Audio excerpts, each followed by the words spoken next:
Well, welcome back, everyone. My name is Thad Austin, and I have the honor of convening a few of these gatherings. And today we're going to hear from Marcus Tanner and also Deanna Harrison. Marcus is the owner and clinical director of HealingChoice Family Therapy. He specializes in helping people overcome trauma and symptoms of depression, anxiety, grief, and loss. But he's also one of the world's foremost scholars who has studied clergy termination. We'll also hear from Deanna Harrison, who leads Pastors Hope Network. Professor Clergy. Uh, The, and the topic is post-termination. So, All right, hold definitions on of just a second. post-termination, the contract. Okay. Let me just take care, if you don't mind, if you all will, just please mute yourselves and we can continue to make progress here. So anyway, we'll also hear from Deanna Harrison, who leads Pastors Hope Network. It was birthed out of her family's own experience.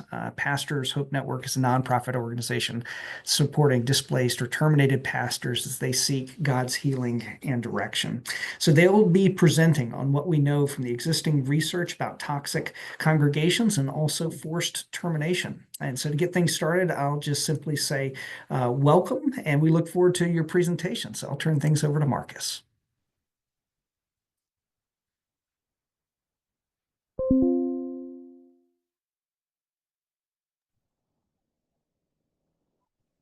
All right, great. Thank you so much, Thad. I really appreciate it. I'm excited to be here again today.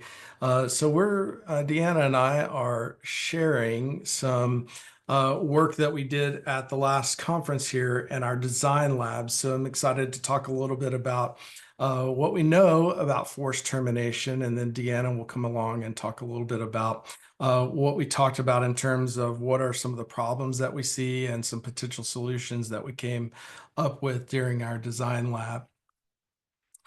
So when we think about what is this question of forced termination, it's important that we have a good understanding of it, a good definition of what forced termination is. And so sometimes it's often being confused when we say forced termination. People think of this, they hone in on this word termination, like the pastor was fired for some reason. But in this line of research, forced termination is the result of this bullying behavior toward clergy and or their families in an effort to remove the clergy person from their pastoral position or their pastoral role. And that abuse is often psychological, and sometimes it can also be physical or threats of physical violence. And so I think that's important for us to understand, and that it differs from being fired. And we can be fired for cause. In some states, you can be fired for no cause, depending on your type of job. But that's not what we're talking about here when we say forced termination. We're also not talking about this idea of being ripped or having a reduction in force of some way. We're just saying that there are people in the congregation that get the idea that I don't like what you're doing as the pastor, and I don't want you here anymore, but I'm not going to go through any kind of process to let you go in a Christ-like way. We're just going to abuse you until you get so comfortable you'll leave on your own. And so uncomfortable that you'll leave on your own. And I think that's really an important distinction when we're talking about forced termination. It is not a good process for anyone to go through, because there are psychological, relational, spiritual consequences for the clergy member, for their family, local congregations, and religious institutions that experience this. And there is a growing body of research. It's a slow growing body of research, but it is growing nonetheless, of other people starting to pick up on this topic of forced termination and talk a little bit about it. So this presentation looks very self-serving, and I'm sorry about that, just because all of the research, or most of it, comes from me. I don't mean it to be self-serving, but there's not much research out there other than what I've done. So hopefully that comes across in a very humble way, I hope. So we look at when someone does experience a forced termination, when they've experienced this kind of abuse from small groups of their congregation who are emotionally abusing them, psychologically abusing them in an effort to get them to leave the pastoral position, what's happening? Clergy members are experiencing elevated levels of depression, elevated levels of anxiety. They are experiencing symptoms of post-traumatic stress. And I think it's important to make that distinction that some of the research that I did, we looked at or used assessments for diagnosing PTSD, but we're not saying that forced termination is an event that in a DSM diagnosis way is PTSD. We're just saying that there are symptoms that are common among PTSD and those who also experience a forced termination. We also looked at in one study, in our earliest study we did just among Assemblies of God, clergy in West Texas, New Mexico, and Colorado. And in that study, we were about 20% of clergy that participated in the survey had experienced a forced termination event at least once. Some of those clergy had experienced it more than once. In our second study, we broadened that out and looked at clergy across the US and missionaries that might have been serving in other countries. And in that study, we were much closer to 25% of clergy having experienced a forced termination. And in a more recent study, I saw Margaret on the call just a minute ago. Margaret and I have been collecting data in the US and Canada to look at forced termination and resilience among clergy. And in that study, the forced termination is climbing, and we're much closer to 32% of respondents experience a forced termination. So it seems like that over the course of the years that I've been studying forced termination, this percentage of clergy who experienced at least one forced termination is growing. And that's really concerning. And so when we look at some of the spiritual concerns here, we see that clergy who experience a forced termination, their marriages are strained, the family well-being is diminished. They have then difficulty trusting congregations and other religious institutions as they say, hey, you know what, this is a really disturbing experience that I had. I want to stay in ministry, but how can I trust the next congregation that I go to? How can I trust the people that I'm going to be serving in this congregation? Spite and Spite in 2017 also studied forced termination and see that clergy who have experienced feel more concept of betrayal and abandonment and ambivalence as a result of experiencing it, and that there are these opportunities for spiritual growth and reframing the experiences, but it's really difficult for them. Whoops, let me go back one slide. We also look at sort of this idea of process leading to termination. This idea that there are phases where in the initial phase that clergy come to a new church and they experience this honeymoon period that things are really great and we love being here and everybody loves the pastor or minister at the congregation, and there's this period where things seem to be going right. But then at some point, the pastor or ministers make some sort of a decision that someone in the congregation feels betrayed by. And then that betrayal, instead of working to manage the conflict from that felt betrayal or perceived betrayal, they move into, I don't want this person here leading us anymore. And they start to harass and they start to psychologically abuse. And this concept of mobbing was important in my earlier research that comes out of Sweden. So where people gather together in small groups and essentially engage in this psychological abuse of clergy. We also tried to look at predictors of termination. This is a little bit tough because, respondents are usually answering this later on after they've maybe had some healing time, or they're quite far removed from their forced termination experience. But what we do know from others' research, and Cameron Lee was also a part of sort of the literature review when I was working on my own research, looking at high ministry demands as a predictor, shows up often in those different studies. We also see emotional exhaustion and depression served as predictors, but now later on in my research, I see that mostly as a result of forced termination rather than necessarily a predictor of forced termination. And congregational conflict almost always showed up as a predictor, regardless of the study, as a forced termination. So thinking about this idea of how do we cope with forced termination?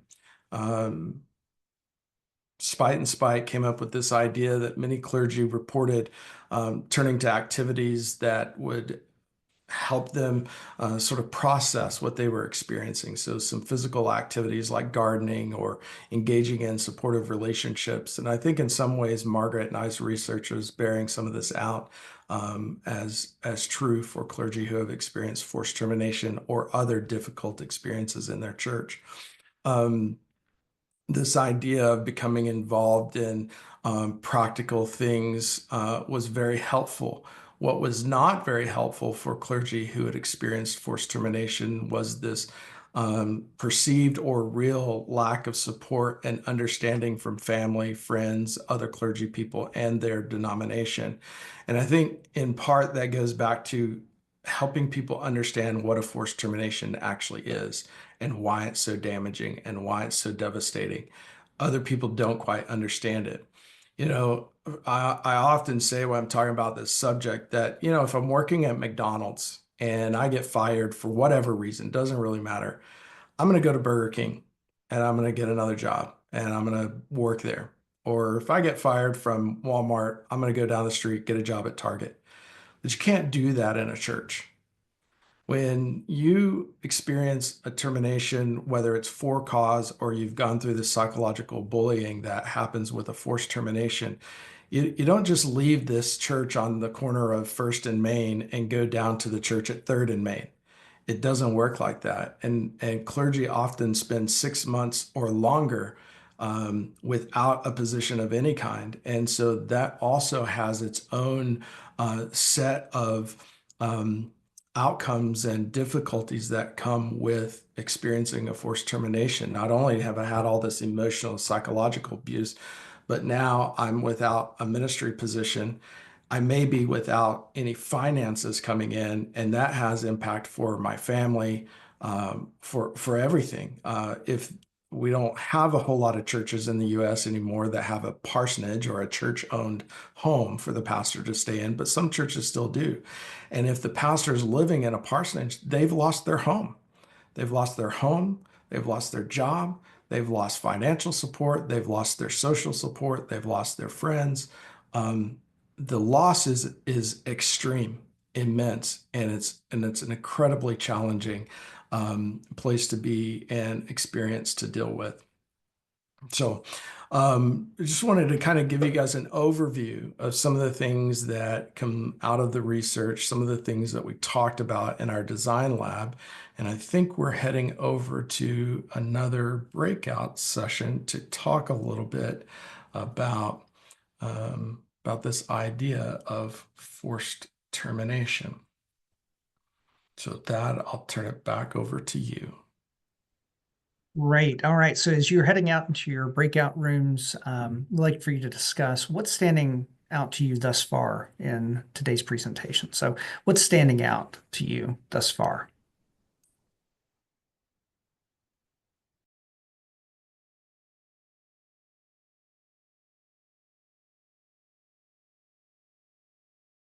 Welcome back, everyone.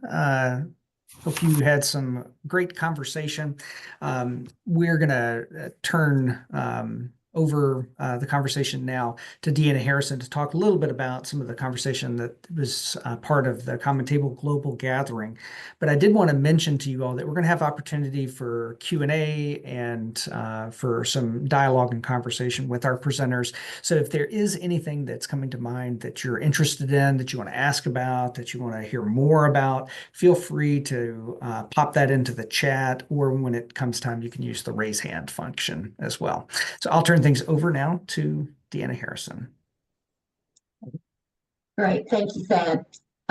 As Thad mentioned, in light of the research that Dr. Tanner has just shared, I wanted to share with you just some of the ideas that were discussed in our design lab at the Common Table Global Gathering this past January. We had a great group, ministers who had experienced termination, those who work with those who've gone through termination. So we had a lot of great insights. One of the first issues that we talked about was church structure and how it impacts the occurrence of termination. I think one of the problems is that there is such a lack of understanding regarding the abusive process of pastoral termination. That's a huge issue. People just do not understand what's going on. There's often too much power assigned to the lead pastor in some churches. Associate pastors may have no protection, so there's a lack of due process for them. And one of the issues that we see is little or no denominational oversight in some denominations. So individual churches are left completely on their own to do as they will with problems that might arise. In many times, there's a lack of transparent processes. There's a lack of clear communication and a documentation of expectations. In our line of work, I also often see pastors who are terminated for not doing certain things, and they're like, I never was told you were unsatisfied with my performance. So lack of communication. And then the lack of just basic, clear HR policies in many churches that can really be a problem in this area. So some of the solutions are, let's say possible solutions, is training for church and denominational leaders, helping them to recognize the warning signs of pastoral termination. My hope is that if church leaders recognize the warning signs, they might be able to step in and intervene and work towards resolutions or solutions rather than things just going to termination. There needs to be fair leadership structure among pastors and other ministerial staff. Again, more denominational involvement can be very beneficial. Regular performance reviews. We see this in the secular world. We need to have this in churches as well to let folks know if they're weak in an area, if so, what they can do about it, but make it a regular part of the job. Have a collaborative decision-making process rather than just one person coming down with all the decisions. Written policies regarding how a pastor or associate pastor will be let go would be very beneficial. Make it very clear what steps will be taken. And then many of these things can be covered in an employee handbook or some sort of policy manual that includes the written accountability processes, biblical conflict resolution policy, something that includes descriptions that include clear expectations. Ministers need to know exactly what's expected of them, especially associate level pastors. Make sure they know what they're supposed to be doing in their performance. And then again, written performance metrics and clear communication channels can be very helpful in these areas. Now, in the area of education and that issue we talked about, many pastors say that they have great theological training from seminary, but not practical training. Now, on the side of the seminary, what I hear from seminary leaders is that they're facing accreditation challenges as it is. They are trying to stay afloat.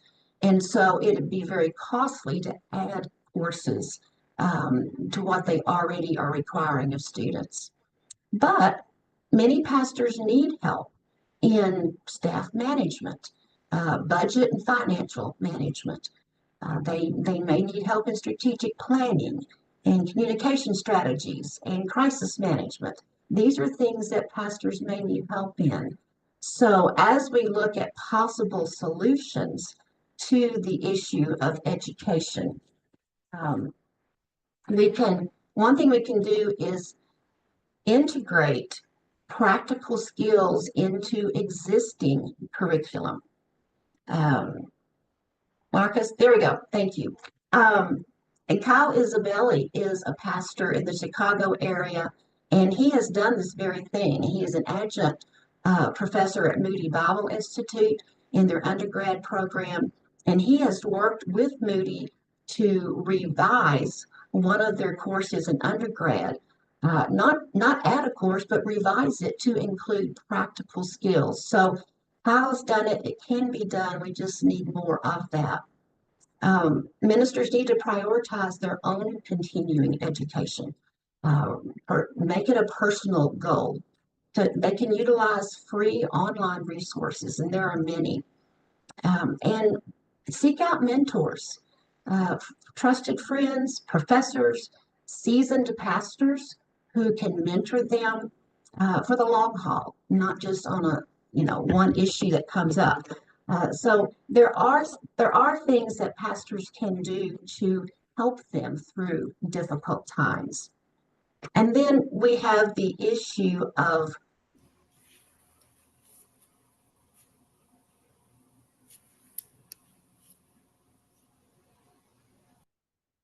oh goodness, okay. Historically, clergy care providers and peer groups are often disconnected, and some types of peer groups may not even yet exist. So, one thing that we can look at, if you have not already read Thad Austin's and Katie Cameau's book, Caring for Clergy, Understanding a Disconnected Network of Providers, then you need to get on that really, really fast. So to get an understanding of this disconnection. Another thing that is out there and we need to really look at is the website Something's Gotta Change. Tiffany Henning is the founder and CEO of this website. She has done a tremendous job of making it a hub of resources for pastors and clergy caring providers. So if you haven't checked that out, please check that out. Tiffany's just done an excellent job. We are disconnected. This will help us become connected. And you can help Tiffany in growing this website, growing the resources by making her aware of them. In addition to those first two things, regional support groups are needed to just where we can meet face to face. Interdenominational groups are incredibly beneficial.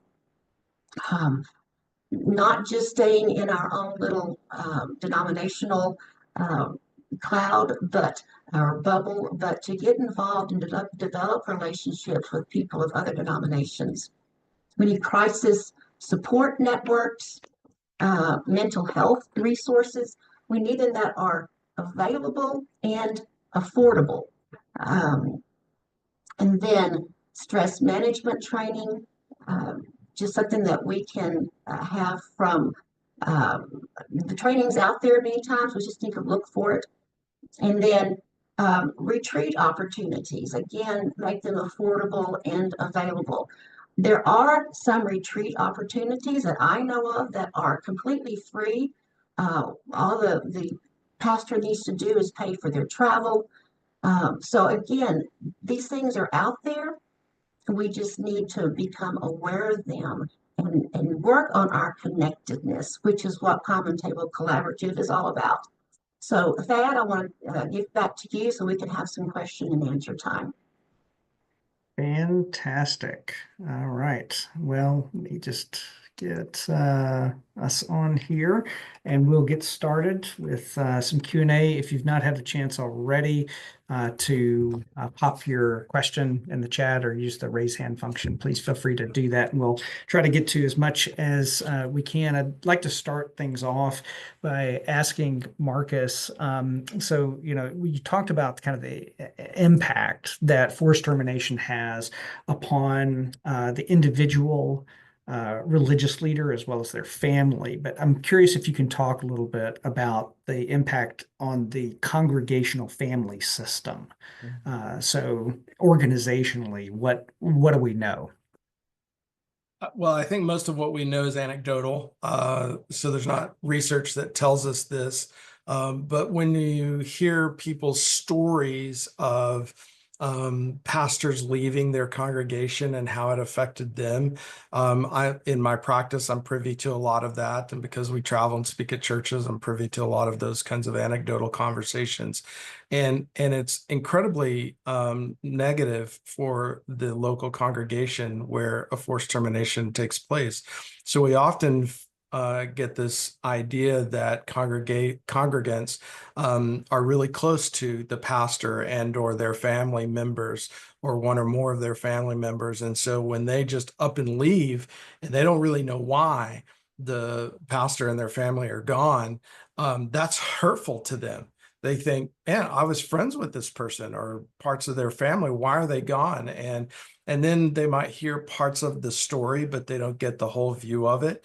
And so now they're hurt by also just that this thing happened. And so then they start to question whether church is for them sometimes and whether this is going to be a helpful community for me to be a part of if this is how they treat people.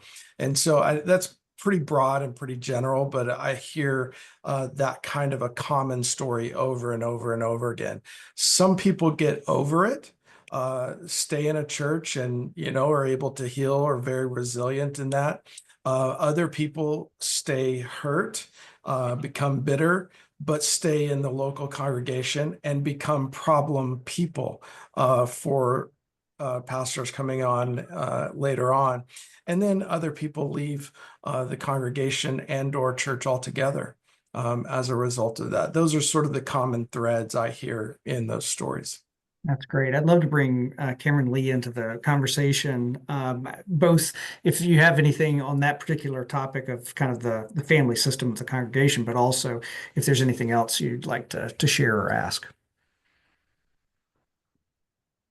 Well, what I was wondering about is I was listening to Deanna's presentation and I'm always thinking about churches as systems anyway. And I absolutely agree on all of the structural needs that we have in a congregation as opposed to, let's just take it for granted, we're all Christians, we love each other, and anytime there's conflict, we'll pray about it and we'll work it out, right? Which is incredibly naive if you know anything about people to begin with. But I'm wondering, given the emotional dimension of how people get it in their heads that the pastor is the villain of the story and needs to be ousted, whether you've seen cases in which people were going to just push ahead and make it happen by doing whatever they needed to do, regardless of what policies were actually formally in place. Are you asking me or Deanna? Anybody. Yeah. Do you mean pushing forward in terms of getting rid of the pastor or moving forward in terms of the pastor staying on and moving forward an agenda? Moving forward and getting rid of the pastor, because with some of the cases that I've read, it's a matter of you're gonna say a lot of things that actually may not have any grounding in reality, documentation. There's no facts involved. You're going to tell vague stories, use vague language, that kind of thing. So on the one hand, absolutely, we need the policies, but I'm wondering if you've seen people push past the policies in order to get their outcome that they wanted.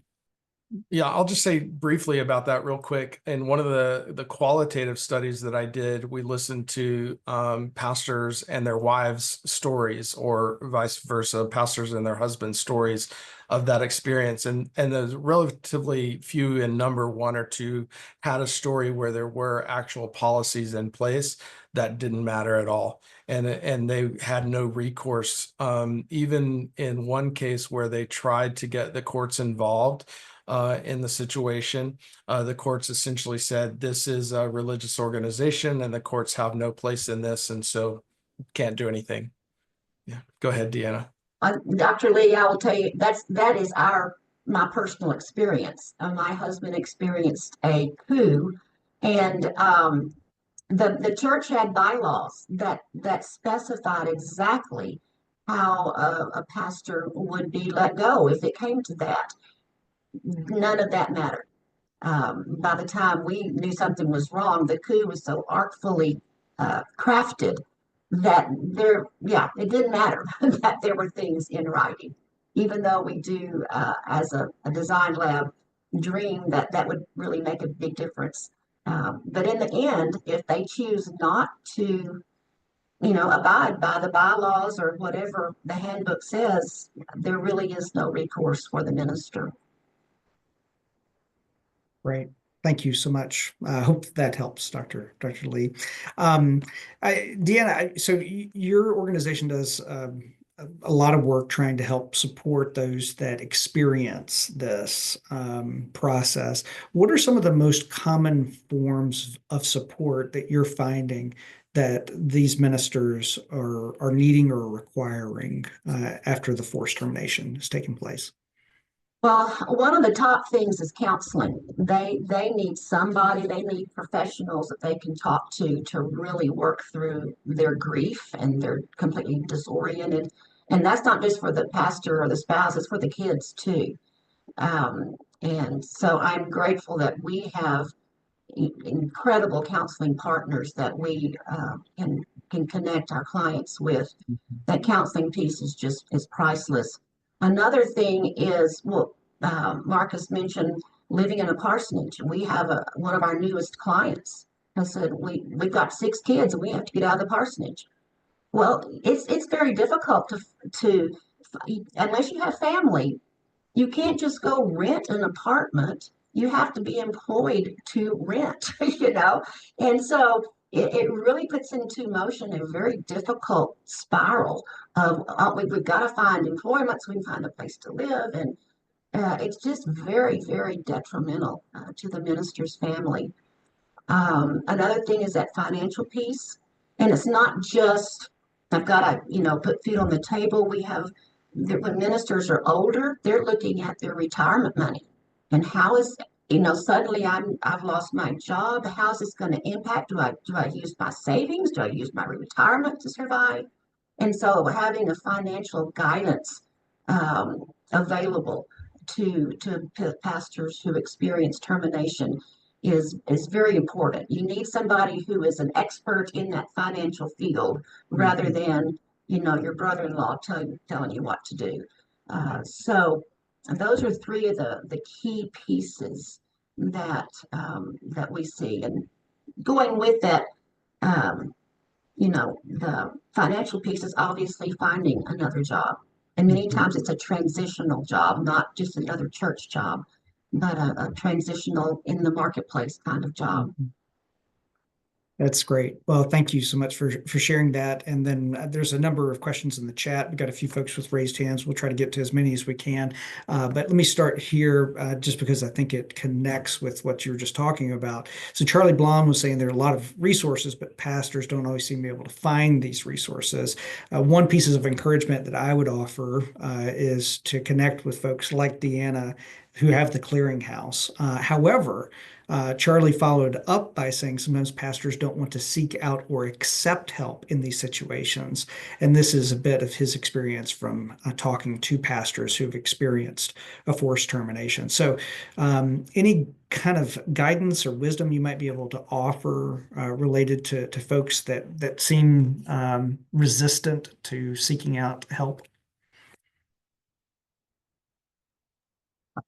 Yeah, some are resistant.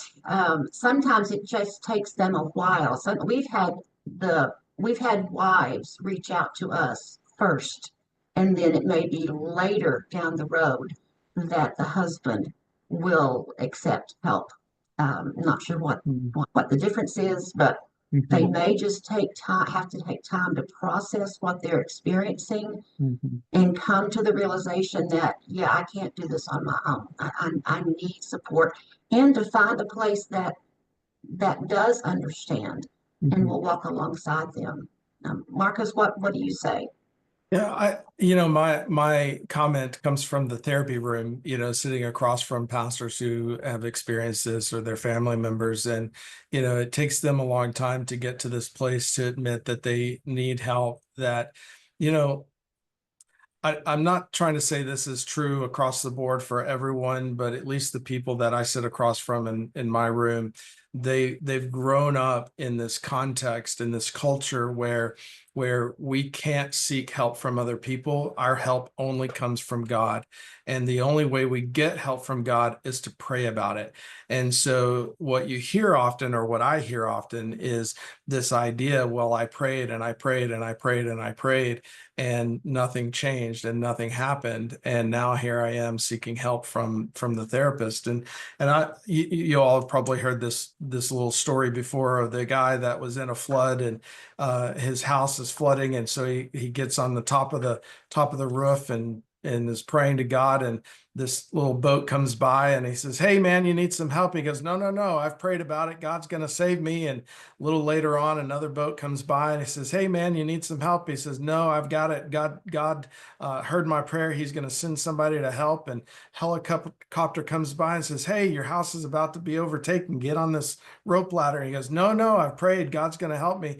And the guy drowns, and he finds himself in heaven, and he's like, "God, what's the deal?" And God says, "Well, I sent you 2 boats and a helicopter. What more did you want?"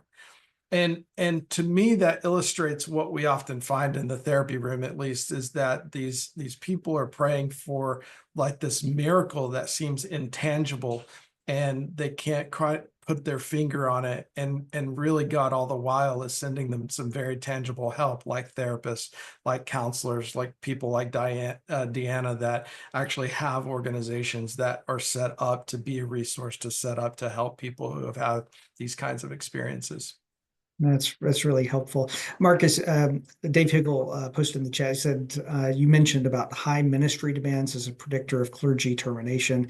Could you elaborate a little bit on this? And it seems to me that from that conversation that there's a real need for a high degree of emotional intelligence in and among our religious leaders to be able to kind of see, right? Because one of the predictors you mentioned was kind of somebody feels betrayed, and so then they try to cut off. So can you talk a little bit more about the predictor of termination being high ministry demands, and then also kind of the need for emotional intelligence? Yeah. Well, I'll speak to the high ministry demand part of it, and I think this is more of a thought than an actual finding. To me, this idea of high ministry demands could equate to, I think we need some more research around this idea, that when there are so many demands on the minister that they cannot meet all of the demands, they have to not meet certain demands. And so this sets up then a culture or a system where somebody is going to be hurt. Somebody's going to feel betrayed because the pastor cannot possibly meet all of the demands that are put upon them. So somebody's not going to get a hospital visit. Somebody's not going to get a call when they're sick. Somebody's not going to get something that they wanted or needed, and maybe didn't even express that they needed. But their network in the church knew, and maybe the pastor never knew that they needed it. Whatever the case is, it's just impossible to meet all the ministry demands. And so now somebody feels betrayed. And because there's no way or no emotional intelligence, I guess, to get to the point that you're asking about, that is that how do we then, when we feel betrayed or we feel like there's conflict, how do we manage that in productive ways between people in the congregation and the pastor or the ministry staff? And because that doesn't often happen, and it certainly doesn't often happen in a biblical way, then we're betrayed, we're hurt, and now we want to express that hurt in ways that are then abusive, I think, to the ministry staff, whether that's the pastor or other pastors on staff. That's great. Thank you very much. I think Ryan had a question, so go ahead, or comment. Yeah, thanks for taking my question. I wanted to ask specifically about NDAs. In your research, as you've looked at forced termination, how common like required NDAs, maybe conditioned on severance, have been in these cases of forced termination? In my experience of a forced termination and a number of friends in ministry or acquaintances, that seemed to be a very common factor or a kind of tactic used by churches in this. But I want to hear from your research if you are finding the same thing. And then above and beyond that, what advice you might give to churches and ministries and how to think about NDAs, whether or not they should be used in these circumstances of even trying to do proper firing in like a Christ-like kind of way. So yeah, would love your thoughts on that. I think, yes, NDAs are common. I don't know how common they are. It's not a question that we've ever asked in any of the studies that we've done. I know in my own experience, there was an NDA, but I'm happy to break it and happy to talk about it. What are they going to do now? Anyway, it's unfortunate, I think, because really, in my view, all the church is trying to do is hide the abuse that they've engaged in. They're just trying to hide it. To me, that's, being untruthful, lying, all of which are unchristlike, unbiblical. And to me, it just isn't a good practice. And in some states, NDAs aren't even enforceable. And so, you got to consider that as well. If you're thinking about future policies or procedures, know what the state requires and whether or not the state would even honor the NDA because it comes from a religious institution as opposed to an actual corporation. And so, like I mentioned earlier, in one case, a judge just threw out the case altogether because it was involving a religious institution and they didn't govern those from a state perspective. So I think those are just a few small points to consider. I wonder if Deanna has any comment on that. Well, I just have experience because we were required to sign an NDA in order to get a penny of severance.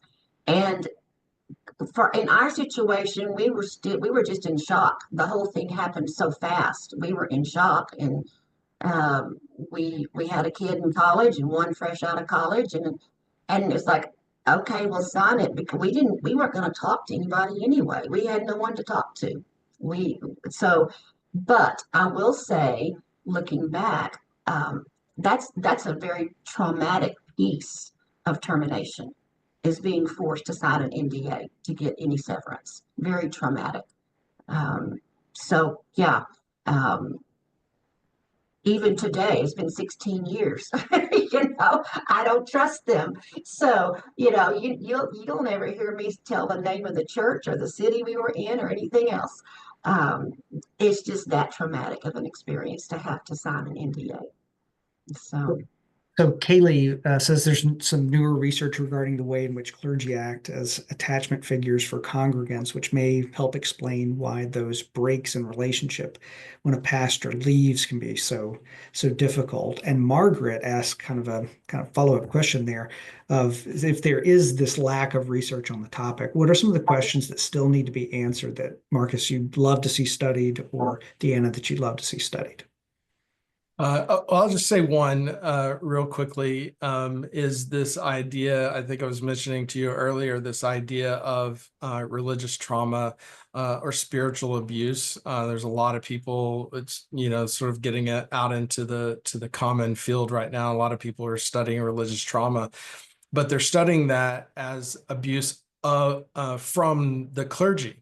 So how are congregations abused by clergy members? And I wonder what that might look like if we sort of collaborated with that group of people who are doing religious trauma research, spiritual abuse research, and and asked similar types of questions, but said, what happens from their perspective when the abuser is the congregation as opposed to the clergy member. I think that would be really interesting sort of topic and give us a bigger understanding or a broader understanding of what's happening at the systemic level in the congregation when there's a forced termination, as opposed to just surveying clergy and their family members. It's really, really helpful. We've got a few more questions, and if you all are okay, we'd love to stick around for a little bit, just for a bit more. I do want to acknowledge that we are at the hour, and so if you do need to head out, we totally understand that. Before you go, though, I'm going to pop just a couple of things in the chat. The first is a call for proposals. This is for our Common Table Global Gathering in 2026. It'll be July 28th through the 30th, and will happen in Houston, Texas, at the Lanier Theological Library, which is an extension campus of Truett Theological Seminaries, a part of Baylor University. So we would love for you all, both from the scholarly standpoint as well as the practitioner standpoint, to submit some proposals. We're really hoping to highlight as many different scholars, leading kind of thinkers, as well as those that are on the ground and doing the work. So I would highly encourage you to take a look at that. And then also on May 2nd at 1:30 p.m., we're going to be welcoming Biola University's Chris Adams, who's a good friend of the Common Table, as well as Asbury Seminary's Tammy Cessna. We're going to be talking about the existing research on clergy coaching. This is kind of an emerging field that's really important. And so I'm going to pop into the chat a link that you can use to register for that gathering. But just to keep the conversation going here for a bit, Abram, I know you've got a comment or a question. Yeah, thanks so much, Thad, and thanks, Deanna and Marcus. I'm curious, Marcus, you had on one of your slides this outcome of lack of trust or difficulty trusting congregations and religious institutions. And right away I thought, oh yeah, that's a negative outcome because that's a terrible feeling. But the more I think about it, I wonder about ways in which that might actually be a positive outcome. Like, is that a kind of protective factor to have clergy who are less trustful of churches and therefore can maybe bring that to future churches or bring that with them? Maybe we're finding the institution is not as trustworthy as we once thought. I just would be curious if you could speak to that, or how either of you are seeing in your research is that lack of trust. How are clergy experiencing that? Is that a bad thing for them? Is that a good thing? Is there some positive to that? Well, I'll be brief because I do have to run to another meeting, but I think that from the work that I've done, that it becomes a very negative situation for clergy and their family, because then when they start to see situations that look like their previous trauma, and this is where the PTSD work comes in, they start to become very hypervigilant to those sorts of things happening again. And so they can become very reactive in operating in sort of this fight or flight mode more often than they operate in, say, a more ventral mode where they feel like they're safe and they're connected and they can deal with problems. So when they're operating in this sympathetic mode and fight or flight, then they're overreacting and sometimes doing things not intentionally, but out of their body and their brain learning to respond to these hypervigilant situations. And then they're sort of creating a self-fulfilling prophecy. Those are just my thoughts. I don't know that. I've not done research on it, but that's what I think about this. And I wonder about, could we actually ask some good questions and collect some data on that somehow to ask, are these clergy members actually creating some parts of future forced terminations, especially those that experience more than one, where they haven't healed enough, so they're carrying these negative experiences and thereby then creating more potential experiences where it becomes continually worse for them as they go on. But I appreciate the question. It's a really great question. Thad, thanks so much for having me. Absolutely. It's a pleasure to be on Common Table. Deanna, thank you so much for helping and being a part of the design lab and for the presentation today. Take care, everybody. You, All right, Marcus. we'll see you, Marcus. And for those of you that are able to stick around for just a quick second, I know that Nathan had a comment, and I'd be curious of Deanna, your response here. So in every case I'm aware of personally, including my own, better board training and preparation would have gone a long way in fending off or avoiding a forced termination. So any thoughts, advice, or resources for addressing board involvement in this problem? I would just think that denominational involvement, as far as board training, allowing denominational leaders to come in and help with board training.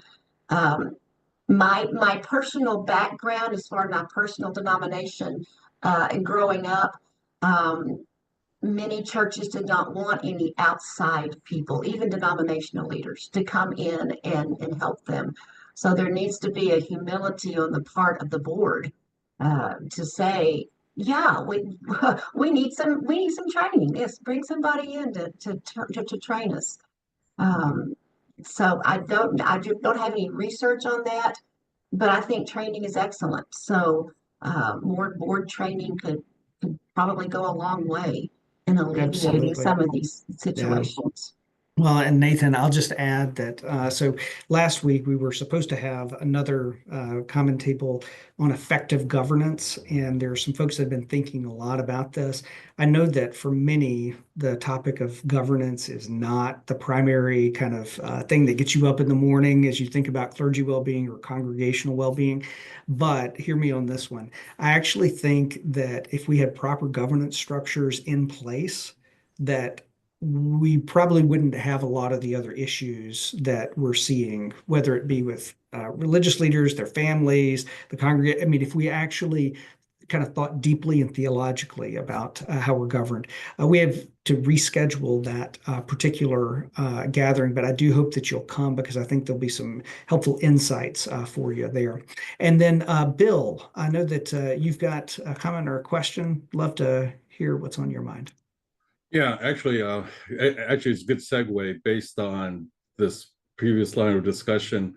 I appreciate the inquiry that Nathan had as well. And with the organization that I'm with, Pastoral Transitions, I mean, we work with a lot of different churches, a lot of elder boards, governing members. And when I reflect back on what the slide that Deanna had concerning, here's some things that churches can be doing that were structure oriented, really, I would even take a step back from that, and it's really all about leadership, really good, having strong, good leadership, and leadership that goes beyond just the individual or even the board, but rather from a culture standpoint, right? I mean, being able to legitimize a culture based on a well thought out process, some things that Deanna delineated, should be well thought out and should carry forward into future generations of leadership.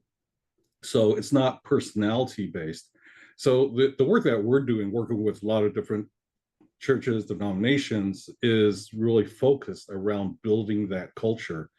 In situations where we're working with churches and they're looking to let a pastor go, that's really our window of opportunity to work with that governing leadership, whether that be a board or the senior pastors, like executive pastors, to really speak about, okay, so how did this take place and what could have been done to remedy that. We're working with a number of churches right now where we're speaking back to, based on input from the outgoing pastor and their families and everything that has been delineated here in terms of the fallout from that, be able to provide feedback to the leadership and saying, okay, what could have been done differently? And in many cases, there's really poor leadership in place that resulted in this termination. Lack of clear understanding, lack of a clear job description, lack of clear infrastructure on expectations. I have a marketplace background, and I've worked with a lot of leadership in for-profit organizations as well as some nonprofit. And these issues really are universal, and they're solvable by having good leadership that's legacyized through the DNA of process, procedures, a clear vision, mission that gets flowed throughout the organization and is part of the onboarding for any new person coming on board, whether that be a pastor, whether that be an elder. We're working with Dee Meyer over at Pepperdine in terms of putting together some training for elder boards, because and I think this methodology is going to be different by denominations, because some denominations are they're elder board, some are congregational, so there needs to be different structures, different solutions for those specific situations. That's great. Well, I'm seeing in the chat that there's a number of folks that would love a kind of a round two of this, and so we will see if there's a way we can make that happen in the coming months. One of the things that Deanna mentioned to me a while back was, she said, "Dad, how do we make the topic of forced termination part of the conversation?" So that's what we're trying to do. We're trying to make this part of the conversation, because oftentimes it has not been part of the conversation. And then lastly, I just wanted to kind of just make a statement that I think you all are aware of, but it needs to be said, and that's that it's not just congregations where this type of forced termination takes place, but these things happen in theological institutions and seminaries, and lots of different types of Christian organizations that are parachurch. And so as we think about these topics, I think really and truly, if we are to kind of embrace the structure of proper governance that would allow for the Christian witness to expand, we need to think beyond just the congregation, also to these other entities as well.